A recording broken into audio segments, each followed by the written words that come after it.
एक सरकारी अस्पताल की नर्स मधु का वहीं के कंपाउंडर रामचंद के साथ प्रेम संबंध था।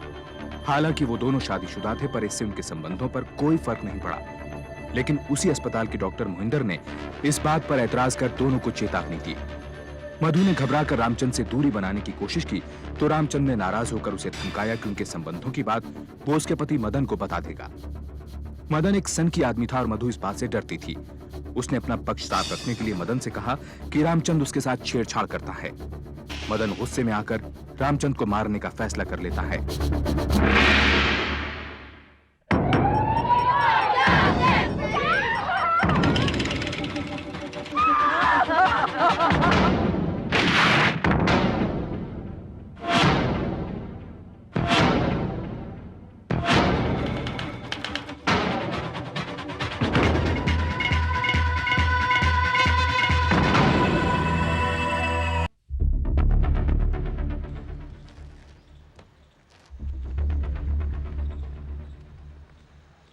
पापा घर में हैं तुम्हारे? अरे अंकल, आप तो उस दिन पार्क में मिले थे ना?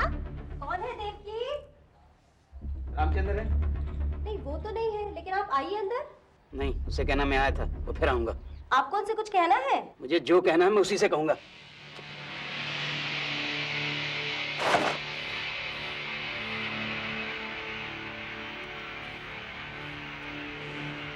आज मैं गया था कहाँ? रामचंद्र के यहाँ। क्या? कुछ कहा उसने तुमसे मेरे बारे में?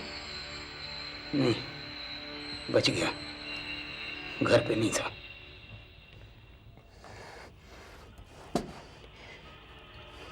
मदन, तुम सब कुछ गड़बड़ कर दोगे। बिना सोचे समझे कुछ भी करते हो। क्यों गए थे वहां? मैंने सोचा एक बार धमका दूं, शायद समझ जाए। वो कुछ नहीं समझेगा, मैं उसे अच्छी तरह जानती हूँ। उसे रास्ते से हटाना होगा, पर हमारे पास बंदूक। मैं कल तक बंदूक का इंतजाम कर सकती हूँ। और अगले संडे वो लोग रात को बाहर सोते हैं। अंधेरे में जाकर सिर्फ निशाना लगाना होगा, बस। बाहर सोते हैं? हाँ। क्यों? तो अगले संडे का इंतजार क्यों करो? आज ही क्यों नहीं?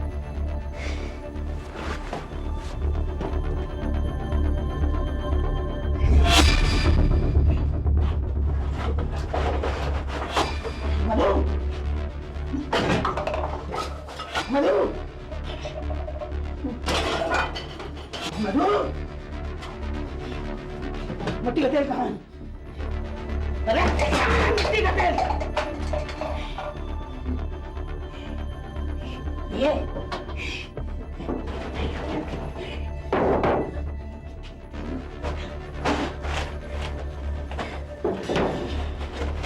आज मैं ये कहानी और तुम्हारा डर हमेशा के लिए खत्म कर दूंगा। संभल कर, जल्दी आना।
मदन, मदन क्या हुआ?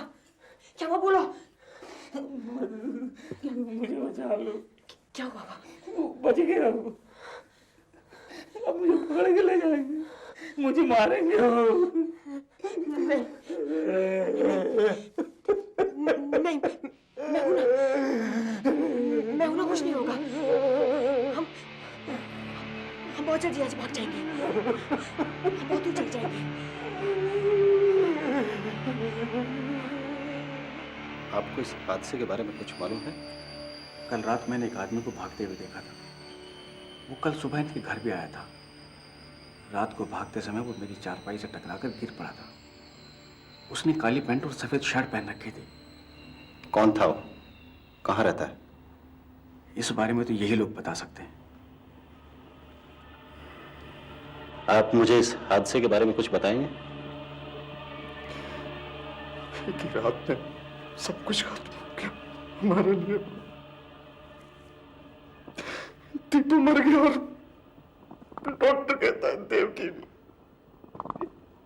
आपके पड़ोसी का कहना है कि कल रात कोई आदमी उससे टकराया था और वही आदमी कल सुबह आपके घर भी आया था। कौन था वो? मदन, मधु का पति मदन। उसी ने किया है, उसी ने किया है।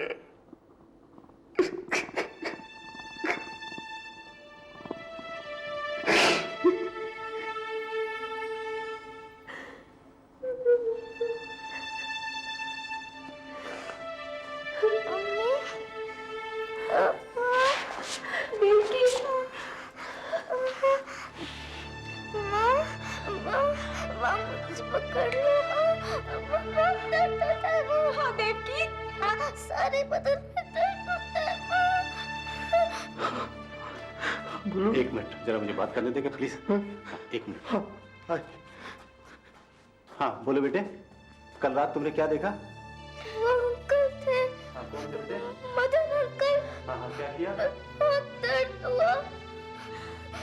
हाँ बोलो बेटे। राजू को भी बहुत दर्द हुआ। मैंने पापा को बुलाया।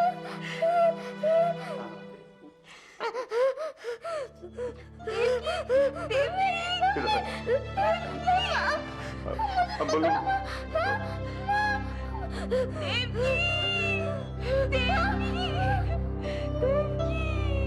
मेरे बच्चे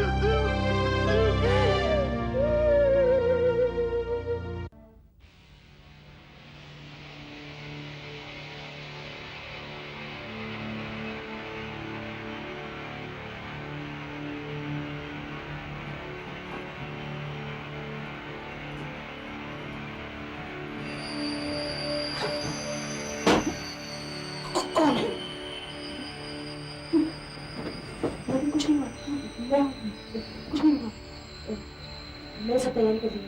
हम लोग आज ही बनारस चले जाएंगे। वहाँ जाके किसी आश्रम में रहेंगे। तुम जाके तैयार हो जाओ।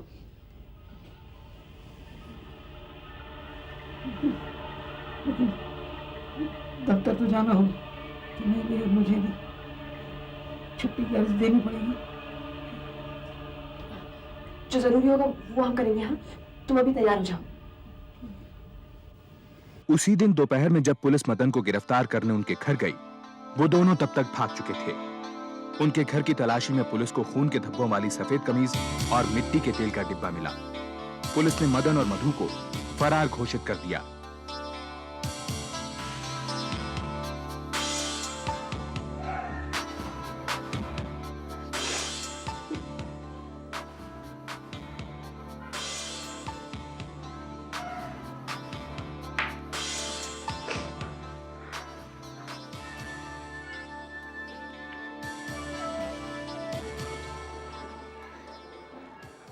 सारे रिश्तेदार बस एक ही बात पूछते रहते हैं, क्या दुश्मनी थी उसकी हमारे साथ, हमारे बच्चों के साथ? क्या जवाब दूं? बहुत बुरी सजा मिली है मुझे मेरे पापों की। सजा तो मुझे मिली है। मैंने अपने बच्चों को चलते हुए देखा है।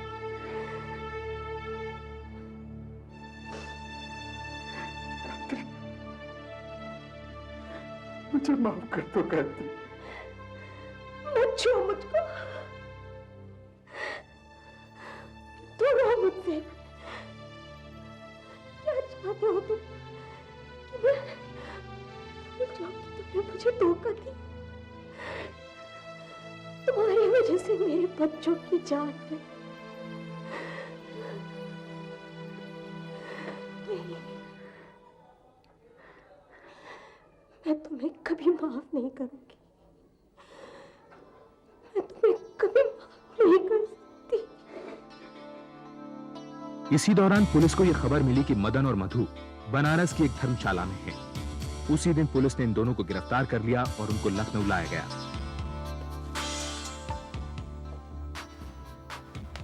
मदन, तुम मुझे सब कुछ सच सच बता दो।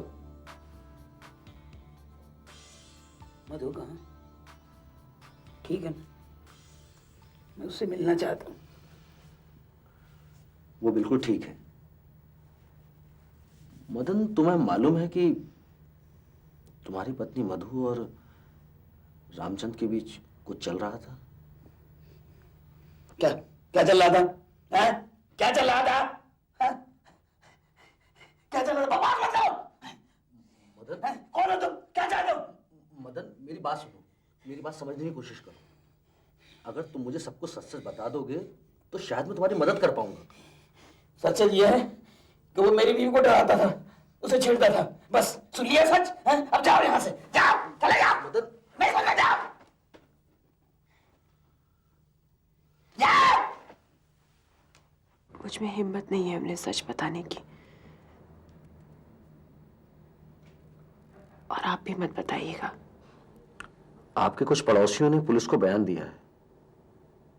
उस रात उन्होंने बहुत कुछ देखा, आपको घर के बाहर, घर के अंदर, ऊपर नीचे चक्कर लगाते हुए और आपके पति को लौटते हुए।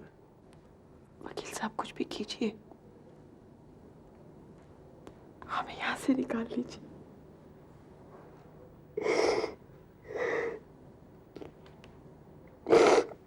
देखिए, मैं अपनी तरफ से पूरी कोशिश करूंगा, लेकिन मैं आपको एक चेतावनी दे दूं, आपका केस बेहद कमजोर है।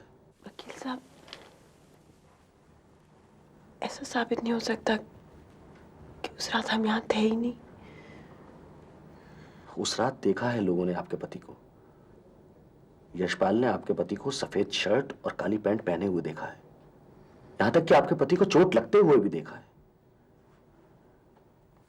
वो सफेद शर्ट और काली पैंट आपके घर से मिल चुकी है, और उस शर्ट के ऊपर जो खून के धब्बे हैं वो आपके पति के खून से मिलते हैं। देवकी ने भी मरते समय आपके पति का नाम लिया है। समझ में नहीं आता क्या करें। बुरे से बुरा क्या होगा? आपको उम्र कैद, उन्हीं की मदद करने के लिए, और आपके पति को फांसी।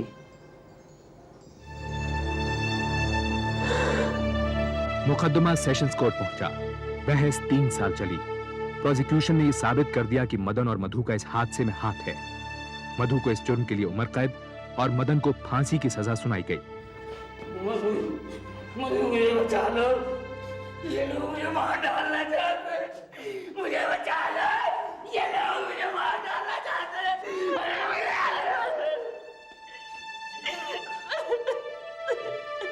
मदन और मधु ने इस फैसले के खिलाफ हाई कोर्ट और फिर सुप्रीम कोर्ट में अपील की, लेकिन दोनों अदालतों ने सेशंस कोर्ट के फैसले को सही ठहराया। भाई साहब, एक बीड़ी पिला दो। बीड़ी? ये लो। ये मैं बताना, मैंने दी बीड़ी, जलाओ और जलाना।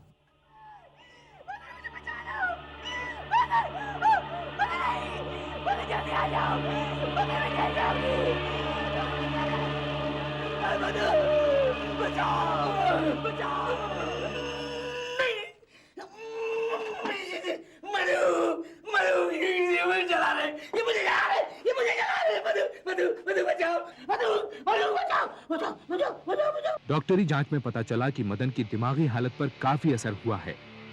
भारतीय कानून के मुताबिक किसी ऐसे व्यक्ति को फांसी नहीं दी जा सकती जिसका दिमागी संतुलन बिगड़ा हुआ हो।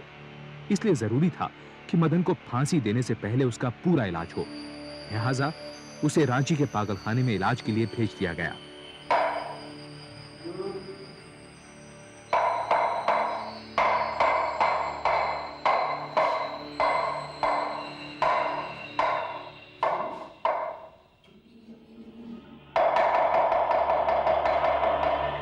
उसको ठीक क्यों कर रहे हैं? उसे अकेला क्यों नहीं छोड़ देते? देखिए, इसमें ज्यादा घबराने की जरूरत नहीं है। डॉक्टर्स कहते हैं कि ठीक होने में अभी वक्त लगेगा, और अभी वो पूरी तरह तो ठीक है नहीं। उसकी फांसी का ख्याल दिन रात मुझे मारता रहता है।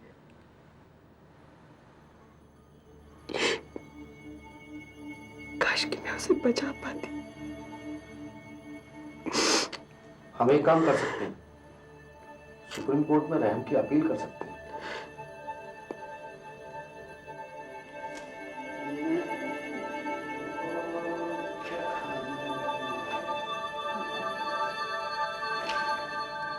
बहुत अच्छी हो, तुमने मुझे बचा लिया, अब मैं कभी नहीं मरूंगा। हम अब साथ रहेंगे, फिर दूध के चलते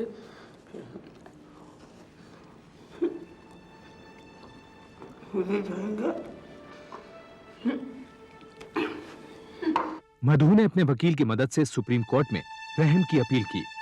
उधर रामचंद्र और गायत्री को इस बात का पता चला तो उन्होंने इस अपील का विरोध करने का फैसला किया। योर लॉर्डशिप, मेरी अदालत से गुजारिश है कि मुजरिम को फांसी पे न चढ़ाया जाए, क्योंकि वो पहले ही 10 साल की सजा काट चुका है। 10 साल की सजा यानी उम्र कैद की सजा से सिर्फ 4 साल कम। मेरे हिसाब से इतनी सजा काफी है। कानून में सजा का मतलब मुजरिम को सुधारना होता है, ना कि उससे बदला लेना। योर लॉर्डशिप, ऐसा करने से हम समाज को क्या संकेत दे रहे हैं? कोई भी अपराधी जुर्म करके पागल होने का नाटक करेगा और सजा से बचने की कोशिश। और मदन अग्रवाल की फांसी की सजा ये अदालत पहले ही बरकरार कर चुकी है। मुझे नहीं लगता कि पिछले 8 सालों में ऐसा कुछ बदला है या मदन का जुर्म कुछ कम हुआ है। योर लॉर्डशिप, हमें मदन अग्रवाल के डर को समझने की भी कोशिश करनी चाहिए। फांसी का डर जिसने उसे 8 साल तक पागल बनाए रखा। सजा से ज्यादा भयानक होता है सजा का डर, और यह सजा वो पहले ही भुगत चुका है। सुप्रीम कोर्ट ने मधु की अपील को नामंजूर कर दिया। इस बीच मदन को पागलखाने गए 8 साल हो चुके थे। उसकी शारीरिक हालत बद से बदतर हो गई थी, लेकिन डॉक्टर्स का ऐसा मानना था कि उसकी दिमागी हालत में सुधार हो गया है। उसे वापस जेल भेज दिया गया।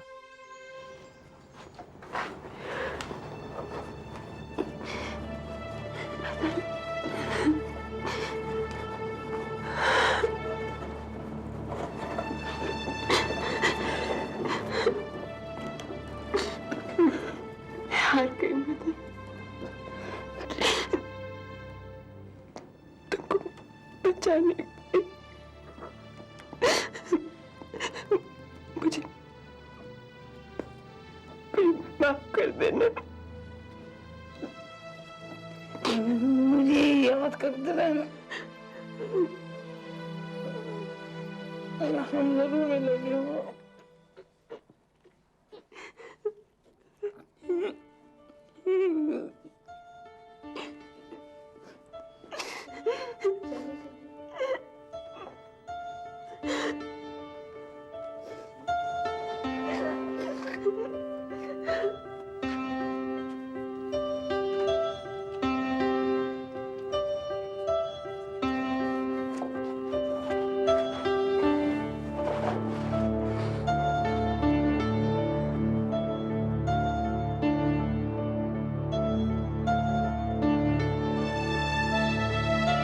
हादसे के 11 साल बाद मदन को फांसी दे दी गई।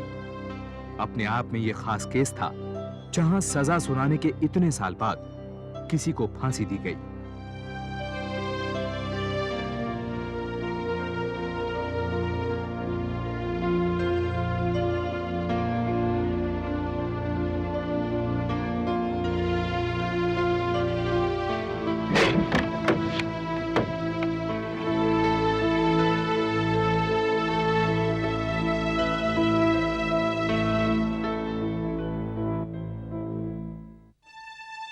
जेल से छूटने के बाद मधु कहां गई या आजकल कहां है, किसी को पता नहीं।